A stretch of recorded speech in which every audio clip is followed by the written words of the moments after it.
Bonjour, donc, je vais vous présenter l'actualité des noms de domaine de la semaine.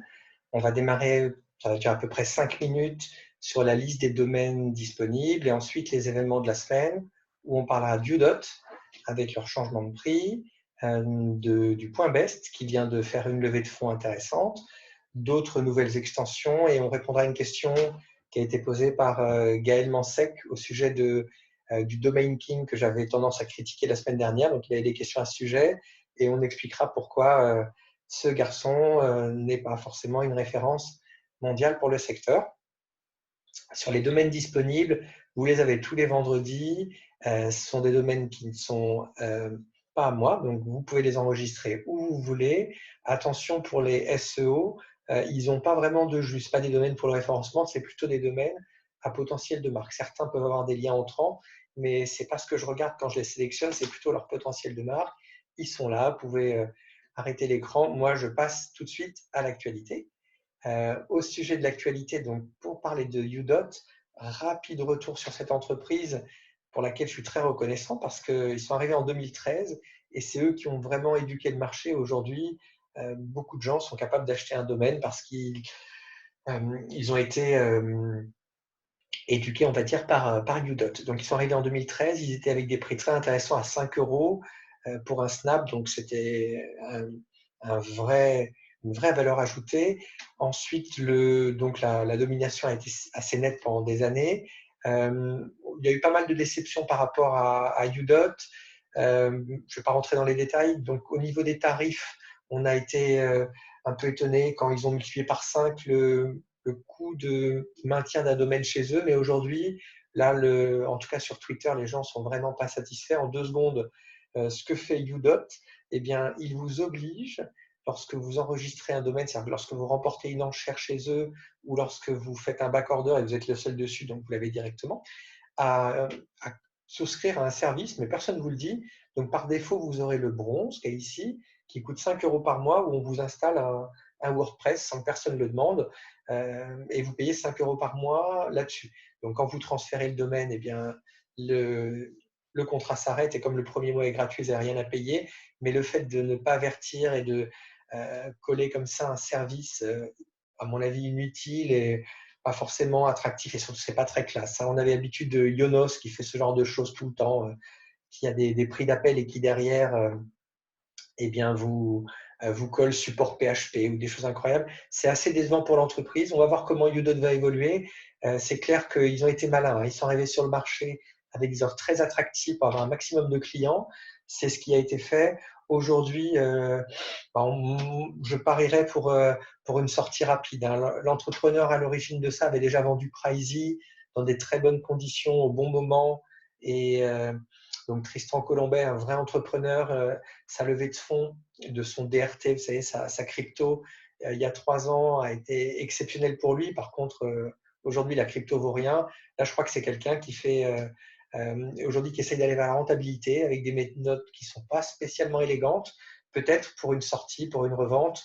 Je ne sais pas intuitivement, moi, je n'ai pas d'infos, mais c'est ce que j'imagine.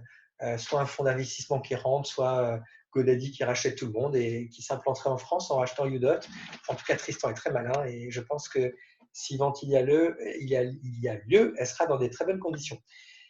Une bonne nouvelle, c'est nos amis du Point Best qui ont reçu le soutien de BPI France. Alors, le Point Best, en 2 mots, c'est un NTLD, une nouvelle extension. Vous avez à peu près depuis 2014 un peu plus de 1200 nouvelles extensions. La plupart, c'est des extensions génériques, c'est-à-dire qu'elles sont comme le Point Best, l'équivalent du Point .com, du Point .net, du Point .org. Elles peuvent concerner absolument tous les thèmes. Ce n'est pas des extensions ni géographiques, ni d'entreprise. Ce sont des extensions génériques, la plupart, et le Point Best en fait partie. Alors, c'est intéressant parce que c'est le seul TLD, donc NTLD générique détenu par des Français. Donc, Cyril Froment qui a racheté le Point Best, eh bien, est le seul entrepreneur et c'est un super projet. Donc, c'est en gros, en 2 secondes, vous avez un prix qui est très attractif. Donc, leur but, c'est qu'un maximum de gens utilisent le point best et qu'ils l'utilisent pour faire des commentaires, laisser des avis. Et on sait aujourd'hui que les marques ont plutôt tendance à avoir une audience qui baisse par rapport aux prescripteurs individuels, hein, par rapport aux simples consommateurs. Donc, on va plus faire confiance à telle ou telle personne qui commente un hôtel davantage qu'à la pub. Donc, l'idée, c'est de créer un engagement via un réseau social et c'est en ça que, comment dire, que le financement a été attribué, donc pour le réseau social. Et ensuite, il y a un système de rémunération pour inciter les utilisateurs qui est assez intelligent. Donc, le point best, la stratégie, elle est vraiment bonne, hein. J'ai essayé de suivre à peu près ce qui se fait dans le secteur. Les NTLD, c'est un désastre, hein. C'est des extensions inutiles qui sont là pour racketter, en gros, les utilisateurs et surtout les marques. Donc, j'ai un collègue qui parle, pas des nouvelles extensions, mais des nouvelles extorsions de Philippe Franck. Et c'est vraiment un bon moyen, si on ne se rappelle pas, de caractériser les nouvelles extensions. En gros, on essaye de faire peur aux entreprises sur la menace du cybersquatting avec des extensions toutes plus inutiles que les autres, avec aucune menace, mais ça marche assez souvent. Donc, le point best, c'est sympa. Je pense que ça ne suffira pas, hein, qu'il faudra, par rapport à la taille de leur projet, lever davantage de fonds, mais ça leur permet de continuer. Il y a déjà plus de 100 000 enregistrements. Pour un réseau social, il faudra plus de monde, il faudra des usages. En tout cas, l'histoire est belle et c'est vraiment une super équipe. Donc, ça fait plaisir de voir que ça va dans le bon sens. Pas mal de nouveautés dans les nouvelles extensions. Et là, par contre, c'est beaucoup de storytelling, hein. Je vous donne cet exemple, eSelect. Donc, on nous dit à la sortie du point select et du point compare, deux nouvelles extensions. En fait, elles n'ont rien de nouvelle. C'est un échec. C'est une société australienne qui les possédait. Ça a été récupéré par Neustar qui appartient à GoDaddy. Encore une fois, on parlera beaucoup de GoDaddy. Et puis voilà, ils rajoutent ces nouvelles extensions complètement inutiles en faisant croire qu'elles sont nouvelles. Elles ont échoué une première fois. Là, je ne vois pas un début d'intérêt, surtout que le point select est assez cher. Enfin bon, vous verrez le pricing. Aucun intérêt. Autre extension d'ailleurs là qui sort, c'est le point. Il y en a tellement, hein, le point See You. Alors le point See You, je m'en suis un petit peu pris à Gandhi là, qui a fait un message en disant voilà, c'est excellent pour votre marque.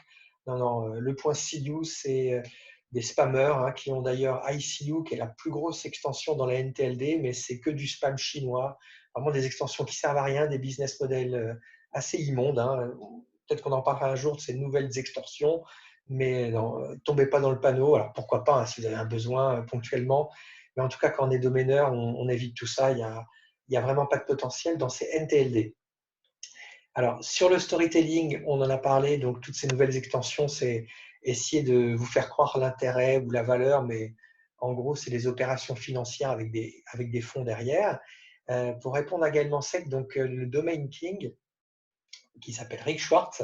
Alors là, on a dépassé le temps, mais c'est pas grave. Donc, vous pouvez arrêter pour les autres. L'actualité est finie. Mais on expliquait que finalement, le modèle est en train de s'effondrer avec la difficulté qu'ont les grands domaineurs à faire croire que leur portefeuille valent des millions et des millions. On a parlé la semaine dernière de Castello Network, et d'ailleurs, ils viennent de rajouter un nom en plus en vente qui est Malibu. Alors, ils l'ont pricé un peu plus d'1 million de dollars. Voilà, ça sera quand même assez difficile pour eux. Et Malibu, jusqu'à aujourd'hui, c'était soi-disant un nom très rentable. Ils disaient profitable business. Bon, il n'y a rien de profitable. C'est faire croire que la publicité est exceptionnelle, que le trafic qualifié et automatique, ça ne se passe pas comme ça. Les domaines, sans doute moins de valeur.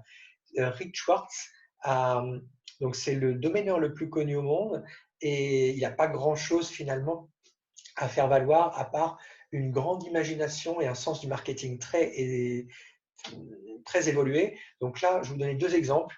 Et le premier exemple, vous avez une phrase qui est les noms de domaine ont vu leur valeur augmenter de manière plus importante que n'importe quelle autre marchandise et vont continuer à le faire.